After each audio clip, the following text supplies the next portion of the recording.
Indian Premier League IPL 2025 mega వేలం జరుగుతోంది. November 24, 25 తేదీల్లో జెడ్డాలో 2 రోజుల పాటు జరగనుంది. ఇందులో మొత్తంగా 577 మంది ఆటగాళ్ల భవితవ్యం తేలనుంది. ఇప్పటి వరకు జరిగిన తొలి రోజు వేలంలో ఎన్నో రికార్డులు బద్దలయ్యాయి. దీంతో కొన్ని జట్లపై క్లారిటీ వచ్చేసింది. ఇందులో ముఖ్యంగా సన్ రైజర్స్ హైదరాబాద్ టీం ఎవరిపై బీడ్ వేసింది, ఎంతమందిని చేర్చుకుందో ఓసారి చూద్దాం. సన్ రైజర్స్ హైదరాబాద్ జట్టు Pat Cummins, Abhishek Sharma, Nitish Reddy, Heinrich Klaasen, Travis Head, Mohammed Shami 10 కోట్లు, హర్షల్ పటేల్ 8 కోట్లు, ఇషాన్ కిషన్ 11.25 కోట్లు, రాహుల్ చాహార్ 3.2 కోట్లు, ఆడం జంపా 2.40 కోట్లు.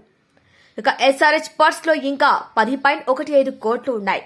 ఎస్ఆర్హెచ్ కు మిగిలి ఉన్న ఆర్టీఎం కార్డులు 1, ఎస్ఆర్హెచ్ కు మిగిలిన స్లాట్స్ 15, ఎస్ఆర్హెచ్ కు మిగిలిన overseas player slots 4. SRH retain చేసుకున్న ఆటగాళ్ల జాబితా: పాట్ కమిన్స్ 18 కోట్లు, అభిషేక్ శర్మ 14 కోట్లు, నితీష్ రెడ్డి 6 కోట్లు, హెన్రిచ్ క్లాజన్ 23 కోట్లు, ట్రావిస్ హెడ్ 14 కోట్లు.